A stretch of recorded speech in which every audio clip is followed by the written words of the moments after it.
नमस्कार, मी यामिनी महामुणकर. हितगुजमध्ये तुम्हा सगळ्यांचं स्वागत. दिवसेंदिवस मूत्रपिंडाचे आजार वाढत आहेत, पण दुर्दैवाची बाब म्हणजे अनेक जण याकडे बऱ्याचदा दुर्लक्ष करतात. त्यामुळे भविष्यात दीर्घकालीन समस्या निर्माण होण्याची शक्यता आहे.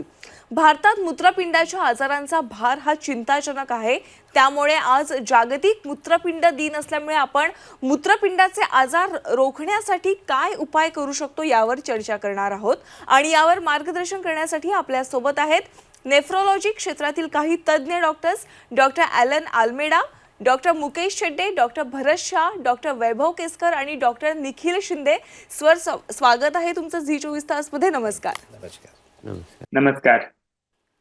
Doctor Alan, doctor Mukesh, doctor Bharat, doctor Vaibhav आणि डॉक्टर निखिल हे केवळ त्यांच्या प्रॅक्टिसमध्येच बेस्ड नाही आहेत, तर मूत्रपिंडाच्या आरोग्याबद्दल शिक्षित करण्यात आणि जागरूकता करण्यातही ते आघाडीवर आहेत.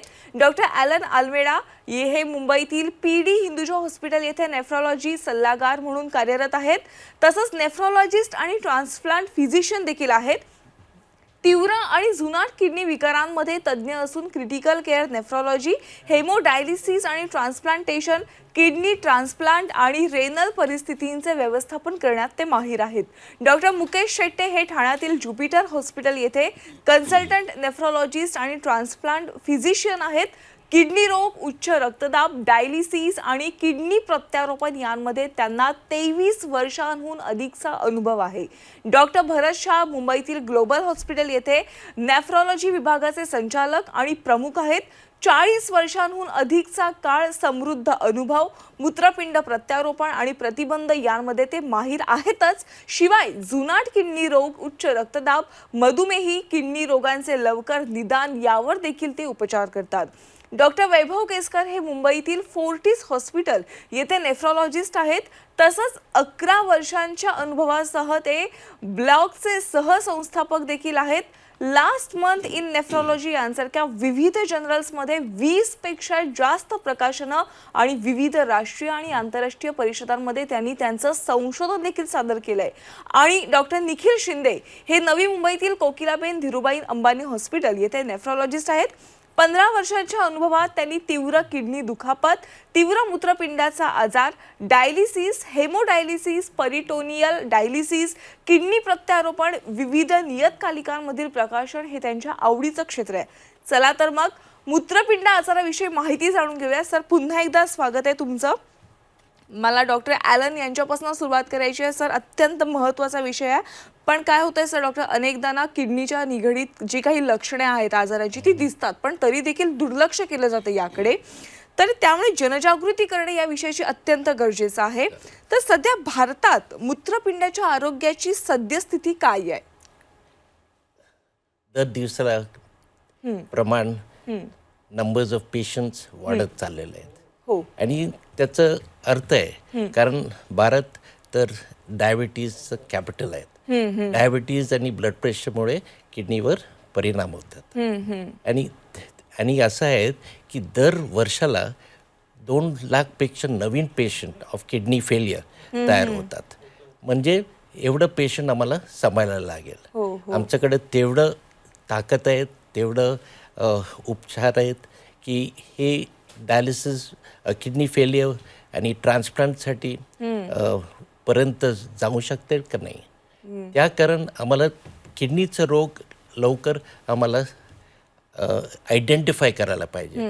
कारण ते किडनीचं रोग असताना आम्ही काय स्टेप्स घेता येईल. सुरुवातीला आयडेंटिफाय केल्यावर मग ते कसं पोस्टपोन करायचं आहे त्याचं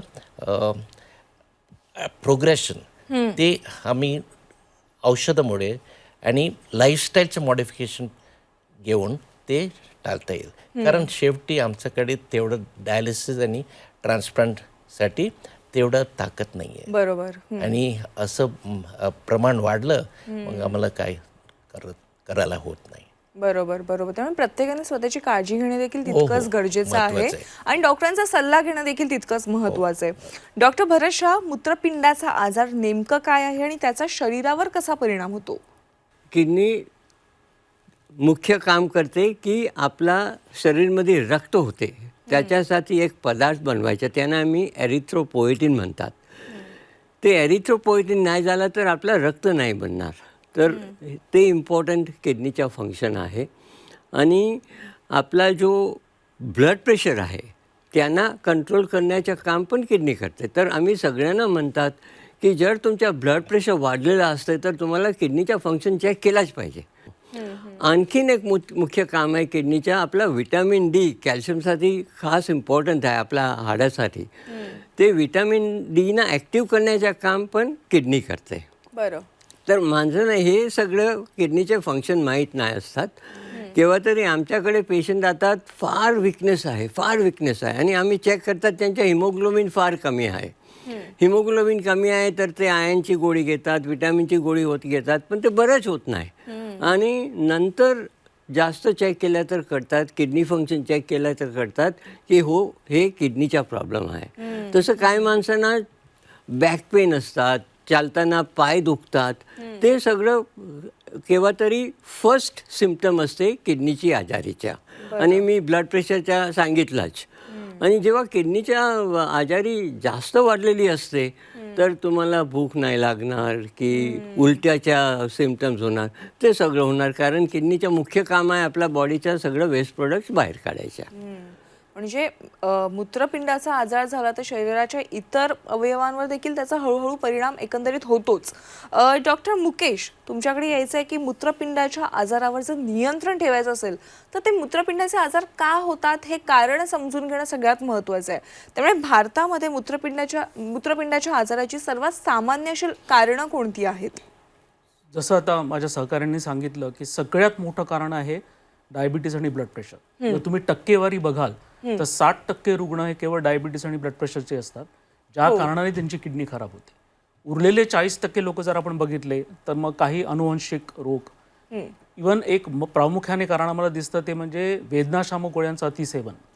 हे आजकाल असं झालेलं आहे की कामावर तर जायचंच आहे, सकाळी सकाळी उठल्या उठल्या आपलं बॉडी पेन होतं, मग एक गोळी तोंडात टाकली आणि कामाला निघालं. आणि असे ते दिवसा किंवा आठवडे नाही, महिनोन महिने असे ते पेनकिलर्स घेत राहतात, जे की एकदम सोपं कारण आहे प्रिव्हेन्शनचं, पण तरी आपण ते बघतोच. युरिन इन्फेक्शन, बऱ्याच वेळा युरिन इन्फेक्शन एक साधं कारण असतं, पण ते न प्रॉपरली ट्रीट केल्यामुळे त्याचे रिकरंट एपिसोड्स होतात आणि मग परत परत इन्फेक्शन होऊन त्यांच्या किडन्या खराब होतात, ज्याला आम्ही क्रॉनिक पायलोनेफ्रायटिस असं म्हणतो. मूतखडा हा तर असा रोग आहे की जर तुम्ही तो प्राथमिक अवस्थेत बघितला आणि तो क्लिअर केला तर किडनीवर कुठलाच आजार होणार नाही. पण मग मूतखडे असेच ठेवणं, मग त्याचं ऑब्स्ट्रक्शन, त्याच्यामुळे होणाऱ्या किडनीवरचे दुष्परिणाम हे चालूच राहणं, या सगळ्या कारणांमुळे हळूहळू किडनी खराब होते. त्यामुळे डायबिटीज, ब्लड प्रेशर जरी मुख्य कारण असलं तरी ते अनियंत्रित ठेवल्यामुळे बरेच लोक घाबरतात की डायबिटीज आहे म्हणजे आम्हाला किडनी खराब होणार. नाही, अनियंत्रित शुगर किंवा अनियंत्रित रक्तदाब हे मुख्य कारण आजकाल झालेलं आहे ज्यांनी किडनी खराब होते. अनेकदा असं आम्ही ऐकलं की पेन किलर घेतल्याने आपली किडनी खराब होते, पण आज तुम्ही सांगितलं तर विश्वास देखील पटलाय. डॉक्टर ॲलन, तुमच्याकडे यायचं आहे की अनेकदा काय होतं आपल्याला ना कधी कधी लक्षणं देखील स्पष्ट दिसत नसतात की हे अशी लक्षणं दिसत नाहीयेत, काहीच नसतं आणि अचानक सांगतात की किडनी फेल किंवा किडनीचा इतर कोणताही आजार दाखवतात. तर मूत्रपिंडाचा आजार जर लवकर ओळखायचा असेल तर ते कसं ओळखायचं? हो, ते खरं आहे की कधी काही सिम्पटम्सच नाही आहेत आणि शेवटी डॉक्टर सांगतात की किडनी बिघडलेलं आहे. पण कधी कधी माहीत असताना, जसं डॉक्टर शेट्टीने सांगितलं, ते डायबिटीज, ब्लड प्रेशर असताना सुद्धा ते किडनीवर वाईट परिणाम होतात. या कारण ते कंट्रोल ठेवायला पाहिजे. दुसरं आम्ही म्हणतात की अर्ली डिटेक्शन, म्हणजे लवकर कळलं की किडनीचा प्रॉब्लेम आहे, मग ते दुसरा काय उपाय आहेत ते वापरता येईल. आणि असं झालेलं आहे की असं diabetic patient, blood pressure patient कधी पूर्वी किडनी फेल झालेले आणि रिकवर झाले आहेत, पण शेवटी ते पुन्हा किडनी बिघडण्याचे चान्स आहे. दुसरं मोठे झाले, मोठेपण, तर ते वजन वाढलेलं आहे, ते प्रॉब्लेम होणार, स्टोन डिझीज, असं काही गोष्टी असतात. ह्या पेशंटचं किडनीवर लक्ष ठेवायलाच पाहिजे. कारण वेळेवर काय स्टेप घेतलं ना मग ते अडवत आहे. खरं, वेळीच उपचार घेणं, वेळीच निदान कळलं तर ते बरं असतं. डॉक्टर भरत, मूत्रपिंडाच्या आजाराची सुरुवातीची लक्षणे कोणती आहेत ज्यांची लोकांना जाणीव असली पाहिजे? ते मुख्य इम्पॉर्टंट क्वेश्चन आहे. जसं डॉक्टर अल्मिडानी सांगितलं, केव्हा तरी आपल्याला काय लक्षण नाही असतात, पण आधी मी सांगितलं की किडनीच्या एक मुख्य काम आहे आपला ब्लड प्रेशरना कंट्रोलमध्ये ठेवायचा. तर जर किडनीचं काम कमी असेल तर ब्लड प्रेशर वाढणार.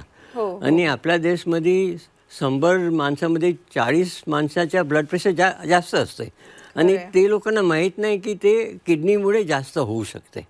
तर हाय ब्लड प्रेशर हे ते मुख्य सिम्पटम आहे किडनीची आजारीच्या. दुसरा सिम्पटम आहे की आपल्याला पायाला सूज आली तर ते किडनीमुळे होऊ शकते. काय माणसं काय करतात की नाही मी फ्लाईटमध्ये जास्त वेळ बसलो म्हणून मला सूज आली, पण आधी पण फ्लाईटमध्ये जात होते त्यावेळी सूज नाही येत होती. कामावर तुम्ही जास्त वेळ बसले, आधी पण बसत होते, ते सूज नाही आली पाहिजे, केव्हा पण सूज नाही आली पाहिजे. सूज आली म्हणजे तुमची किडनीचा प्रॉब्लेम होऊ शकते. बरं.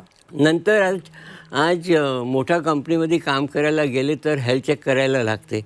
लघवीमध्ये जेव्हा प्रोटीन जाते तर तुम्हाला लघवी फ्रॉथी होणार, ते साबूच्या पाणी असतात ना तशा प्रकारची लघवी होणार. ते पण सुरुवातचा सिम्पटम आहे.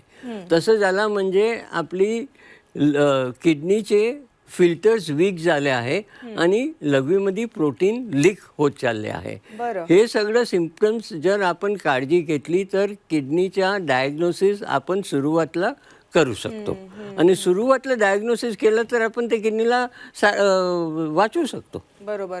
तुम्ही जी काही लक्षणं सांगितलीत मला प्रेक्षकांना सांगायचं आहे, जर तुम्हाला ही काही लक्षणं दिसत असतील लगेचच मूत्रपिंडाचं म्हणजेच तुमच्या किडनीचं चेकअप पूर्णपणे करून घ्या. डॉक्टर मुकेश, तुमच्याकडे यायचं आहे की सध्या बघतोय आपण जीवनशैलीमध्ये खूप बदल झालेले आहेत. अवेळी जेवण असेल किंवा व्यायाम नाही आहे योग्य, बारीक सारीक या सगळ्या गोष्टी आहेत, त्यामुळे पूर्ण शरीराच्या अवयवांवर त्याचा परिणाम होतोय. तर मूत्रपिंडाचा आजार रोखता येऊ शकतं का आणि याच्यासाठी जीवनशैलीमध्ये काही बदल करू शकतो का? नक्कीच. इनफॅक्ट मोठं पर्सेंटेज किडनीच्या आजाराचा आजकाल जीवनशैलीशी निगडीत आहे. हां. ज्याला आपण लठ्ठपणा म्हणतो किंवा BMI ज्यांचा जास्त आहे किंवा ओबेसिटी ज्याला म्हणतो, ते आजकाल एक मेन कारण झालंय किडनी खराब होण्याचं. बऱ्याच लोकांना वाटतं की लठ्ठपणा आणि किडनीचा काय संबंध, पण जे आपल्या शरीरातलं फॅट आहे तेही काही टॉक्सिन्स निर्माण करत असतात. ते फिरत फिरत किडनीपर्यंत येतात आणि किडनीला खराब करतात. त्यामुळे जोपर्यंत तुम्ही BMI तुमचा कंट्रोल करत नाही तोपर्यंत ते तुम्हाला रिस्क राहणार आहे. आणि इनफॅक्ट त्याला टर्म पण दिलेली आहे की ओबेसिटी रिलेटेड नेफ्रोपॅथी. ओबेसिटी एक मुख्य कारण झालेलं आहे. दुसरं आपण बघतो की स्मोकिंग आणि अल्कोहोल. बऱ्याच लोकांना वाटतं की स्मोकिंग, धूम्रपान केलं म्हणजे आपल्याला लंग कॅन्सर होऊ शकतो. आणि बऱ्याच वेळा त्या पटरीवर पण लिहिलेलं असतं की धूम्रपानामुळे कॅन्सर होतो. पण धूम्रपान हे एक असा प्रकार आहे जो आपल्या शरीराला बऱ्याच अवयवांवर दुष्परिणाम करतात. त्यातलं एक मुख्य कारण किडनी सुद्धा आहे. आणि हे लोकांना आश्चर्य वाटेल की कसं, कारण धूम्रपानाचे जे कंटेंट आहेत त्यांनी रक्तवाहिन्यांचा दाब वाढतो आणि त्यामुळे किडनी खराब होऊ शकते. बरं. अल्कोहोल ज्याचं अतिसेवन केल्याने किडनी खराब होते. सगळ्यात आज भेडसावणारा प्रकार आहे मीठ. कारण जे सॉल्ट आपण म्हणतो त्याचा इंटेक आता अक्षरशः वाढलेलं आहे. 5000 वर्षापूर्वी आपल्या लोकांचं सेवन मिठाचं फक्त 760 मिलीग्रॅम होतं आणि आज ते 15 ग्रॅम पर्यंत गेलेलं आहे. आता प्रत्येक फूडमध्ये तुम्ही बघाल तर मीठ असतं, त्याशिवाय लोकांना चालतच नाही. लोणची आहेत, पापड आहेत, इव्हन सँडविचवर पण वरून तुम्ही ते मीठ टाकता. काय काय म्हणतात टूथपेस्टमध्ये पण आमचं मीठ असतं. त्यामुळे जर एवढं जर मिठाचं प्रमाण वाढलं तर किडनीवर इतका प्रेशर येतो की त्याला रात्री सगळं मीठ काढायला लागतं. त्याच्यामुळे BP वाढतं आणि म्हणून पण किडनीचे आजार वाढतात. त्याच्यामुळे जीवनशैली हे आज एक प्रमुख कारण झालेलं आहे. ॲटलिस्ट ह्या गोष्टी टाळा. मिनिमम 30 मिनिटं तुम्ही चाला. जर आठवड्यातनं तुम्ही 5 दिवस जरी चाललात की तरी त्याचा प्रचंड फायदा आपल्या शरीराला होतो. त्यामुळे जीवनशैली हे ह्यात आमूलाग्र बदल करणं गरजेचं आहे. नक्कीच. मला डॉक्टर वैभव यांना प्रश्न विचारायचा आहे. डॉक्टर वैभव, लोकांना किडनीच्या आजाराचा धोका जास्त असल्यास काही विशिष्ट चाचण्या कराव्या लागतात का आणि त्या कोणत्या? अगदी साध्या आणि सोप्या टेस्ट असतात त्या. ब्लड टेस्ट, युरिन टेस्ट आणि एक सोनोग्राफी, अशा 3 पद्धतीने आपण ह्या टेस्ट करतो. जेव्हा रक्त तपासणी करतो रक्तामध्ये आपलं युरिया आणि क्रियाटिनिन या घटकांचं प्रमाण आपण तपासतो. आपल्या लॅबमध्ये विशिष्ट तपासण्यांद्वारे याची लेवल कळते. आणि साध्या सोप्या इक्वेशननी आपलं वय आणि आपलं जेंडर ह्या गोष्टी वापरून आपण एक EGFR म्हणून नंबर काढतो. क्रियाटिनिन आणि EGFR या 2 नंबर्सद्वारे आपण आपलं किडनी फंक्शन तपासू शकतो. जर आपलं किडनी फंक्शन अपुरं असेल त्यावेळी आपल्याला या इक्वेशन मधनं जे नंबर्स मिळतात किंवा क्रियाटिनच्या तपासणीवरून जे नंबर्स मिळतात त्यामध्ये आपल्याला त्याचं निदान करता येतं. अशीच एक दुसरी टेस्ट आहे जी युरिन टेस्ट आहे. युरिन मधनं काही प्रोटीन जात आहेत का, लाल पेशी जात आहेत का, पांढऱ्या पेशी जात आहेत का, अबनॉर्मल आणि काही अबनॉर्मॅलिटी आहे का, हे सगळं त्यामध्ये निदान होतं. तसं ह्या झाल्या किडनीच्या फंक्शनच्या टेस्ट. तसंच एक स्ट्रक्चरची टेस्ट असते ज्याला इमेजिंग म्हणतात, ज्यामध्ये मोस्ट कॉमनली आपण सोनोग्राफी करतो. काही काही वेळा सीटी स्कॅन आणि MRI सुद्धा करायची गरज लागू शकते, पण अगदी सोप्या पद्धतीने सोनोग्राफीमध्ये किडनीचं स्ट्रक्चर पाहता येतं. तर ज्या कुणाला आपल्याला संशय असतो की किडनीचा आजार असेल किंवा किडनीची कॅपॅसिटी आणि फंक्शनिंग कॅपॅसिटी कमी असेल, त्यावेळी आपण ह्या टेस्ट करून त्वरित निदान करू शकतो. डॉक्टर निखिल, तुमच्याकडे येते की मूत्रपिंडाचा आजार असलेली व्यक्ती दैनंदिन जीवनात परिस्थिती कशी हाताळते? जर रेग्युलर बेसिसवरती जर बघितले तर 3 गोष्टी या खूप महत्वाच्या असतात. यामध्ये आहार, औषधे आणि जीवनशैली. जर कुणाला मूत्रपिंडाचा आजार आहे किंवा ज्यांना किडनीचे हे आजार आहेत, ऑलरेडी त्यांच्या पूर्वीच्या हिस्ट्रीमध्ये किडनीचे काही आजार असतील, तर अशा पेशंट्सला मी आहाराबद्दल, औषधांबद्दल आणि जीवनशैलीबद्दल बदल करण्यास सांगतो. तर सगळ्यात पहिले बघितलं तर औषधे. औषधे आजच्या काळामध्ये कोविडच्या नंतर जेव्हा पेनकिलर, जी अंगदुखी, डोकेदुखी अशी औषधं जी भेटली होती, त्या औषधांनी आपल्या किडनीवरती डायरेक्ट इम्पॅक्ट होतो. तर ही औषधं टाळणं हे महत्वाचे असतं. त्याचप्रमाणे ज्यांना किडनीचा त्रास नसतो त्यांना सुद्धा हा त्रास होऊ शकतो. तर आम्ही युजली सांगतो पेशंट्सला की ही औषधं टाळायची. त्याचप्रमाणे डायबिटीस आणि ब्लड प्रेशर या 2 आजारांवरती काही गोळ्या चालतात, त्याच्यामध्ये किडनीचे आजार खूप जास्त प्रमाणात दिसतात. तर अशा पेशंट्समध्ये ज्यांना डायबिटीस आणि ब्लड प्रेशर आहेत, यांच्या काही गोळ्या या सुद्धा किडनीवरती इफेक्ट करतात आणि त्यामुळे पण किडनीचा त्रास होण्याचे चान्सेस असतात. त्यामुळे नेहमी आम्ही डायबिटीस आणि ब्लड प्रेशर पेशंट्सला असे सांगतो की तुम्ही जर किडनीचा त्रास असेल, नेफ्रोलॉजिस्टच्या सल्ल्याशिवाय गोळ्या घेऊ नये. किडनी रोग तज्ञाला दाखवल्याशिवाय गोळ्या घेऊ नये, त्यांचा सल्ला हा महत्वाचा असतो. आहारामध्ये जर बघितलं तर आम्ही सगळ्यांना रेकमेंड करतो 2 गोष्टी, की साखर आणि मीठ हे जर कंट्रोल केले तर ऑटोमॅटिकली डायबिटीस आणि ब्लड प्रेशरचा त्रास कमी राहील आणि आपल्या किडनीवरचा प्रेशर हे कमी राहील. तर साखर कमी करणे, साखर ही जास्त फळांमध्ये असते. आम्ही युजली रुग्णांना सांगतो की काही जी फळं खूप गोड असतात ती टाळायची. तर यामध्ये सफरचंद, पपई आणि पेरू ही फळं किडनीच्या पेशंट्सला योग्य असतात. आहारामध्ये मिठाचं प्रमाण कमी ठेवायचं. मीठ असते पापड आणि लोणच्यांमध्ये जास्त, तर जे योग्य डेली रुटीनमध्ये जे आपण अन्न घेतो त्यामध्ये जर पापड लोणच्याचा आहार जास्त असेल तर ऑटोमॅटिकली ब्लड प्रेशरचा त्रास उद्भवू शकतो. तर आम्ही त्यांना रेकमेंड करतो की मिठाचं प्रमाण आणि पापड लोणच्याचे प्रमाण कमी ठेवावे. तिसरी गोष्ट म्हणजे प्रथिनांचे प्रमाण. युजली ज्यांना किडनीचा त्रास असतो त्यांच्यामध्ये आम्ही प्रथिने ही कमी करण्यास सांगतो आणि ही प्रथिने असतात ही डायरेक्टली आपल्या किडनीवर अफेक्ट करतात. जर कमी प्रमाणात प्रथिनं घेतली तर त्याचा इम्पॅक्ट किडनीवरती कमी होतो. तर प्रथिने युजली नॉनव्हेज खाणारे जे पेशंट असतात त्यामध्ये आम्ही त्यांना मांसाहार कमी करण्यास सांगतो. चिकन आणि मटनचे प्रमाण कमी करण्यास सांगतो. अंडी चालतात, मासे काही प्रमाणात चालतात. जे शाकाहारी माणसं असतात त्यांना आम्ही सांगतो की मोड आलेले कडधान्य, डाळी यांचे प्रमाण कमी करणे, पनीरचे प्रमाण कमी करणे, जेणेकरून किडनीवरचा प्रेशर हे कमी ठेवता येतं. तिसरी गोष्ट म्हणजे जीवनशैली. जीवनशैलीमध्ये जर आपण बदल केले, रेग्युलर एक्सरसाइज केली, व्यायाम केला, वॉकिंग केली, या सगळ्या गोष्टी आपल्या प्रेशर आणि शुगरला मेंटेन ठेवतात. त्याचप्रमाणे त्या इम्पॅक्ट डायरेक्टली आपल्या किडनीवर करतात आणि किडनीचं आयुष्य अजून वाढवतात. डॉक्टर वैभव, एखाद्याला समजा किडनीचा आजार असल्याची शंका असल्यास त्यांनी काय करावं? तुम्ही त्यांना अशांना काय सल्ला द्याल? तर ह्या प्रश्नामध्ये 2 आस्पेक्ट्स आहेत. एक तर कुणाला शंका असावी की किडनीचा आजार आहे आपल्याला अशी, तर सर्वांनाच जास्त रिस्क नसते. आपल्यापैकी काही लोकांना किडनी आजार होण्याची रिस्क जास्त असते. जसे की कुणाला डायबिटीज असेल, कुणाला हाय ब्लड प्रेशर म्हणजे हायपरटेन्शनचा आजार असेल बरेच वर्ष झाले, आणि तो योग्यरित्या कंट्रोल केलेला नसेल तर विशेषतः करून किडनीच्या आजाराची रिस्क जास्त असते. तसेच कुणाला जर फॅमिली हिस्ट्री असेल, घरामध्ये कुणाला किडनीचा आजार असेल, लहानपणी काही किडनीचे आजार किंवा युरिन इन्फेक्शन झाले असतील किंवा सध्या काही व्हायरल इन्फेक्शन झालेले असतील, जसं की हेपॅटायटिस बी, हेपॅटायटिस सी, HIV किंवा कॅन्सर आणि कॅन्सर किमोथेरपी यासारख्या ट्रीटमेंट चालू असतील, अशा वेळी किडनीचा आजार होण्याची रिस्क थोडी जास्त असते. अशा लोकांनी किडनी च्या स्क्रीनिंग मगाशी ज्या आपण डिस्कस केल्या त्या टेस्ट वापरून किडनीची हेल्थ आपण तपासून बघू शकतो. तर जर आपल्याला संशय असेल तर सिम्पल ब्लड आणि युरिन टेस्टद्वारे आणि सोनोग्राफीद्वारे आपण याचं स्क्रीनिंग करतो. बऱ्याच केसेसमध्ये रिअश्युरन्स मिळतो की किडनीचा आजार नाही. अशा वेळेस आपण किडनी आजार होऊ नये म्हणून काही विशिष्ट स्टेप्स घेऊन, आपली लाईफस्टाईल मॉडिफाय करून, आपलं डाएट मॉडिफाय करून, जर काही किडनीला धोकादायक गोष्टी आपल्या आहारात आणि मेडिसिन्समध्ये असतील तर ते आपण बदल करू शकतो. जर ह्या टेस्टद्वारे असं कळलं की किडनीचा आजार आहे पण तो अगदी सुरुवातीच्या स्टेजमध्ये आहे, तर मागच्या 10 वर्षाच्या कालावधीत आपल्याला अशी औषधं आता आपल्याकडे आहेत की ज्यांच्याद्वारे आपण अर्ली स्टेजमधले किडनी आजार अतिशय प्रभावीरित्या मॅनेज करू शकू, ते पुढे जाण्यापासून आपण रोखू शकू. त्यामुळे लवकर अचूक अर्ली स्टेजमध्ये निदान होणं हे फार महत्वाचं असतं.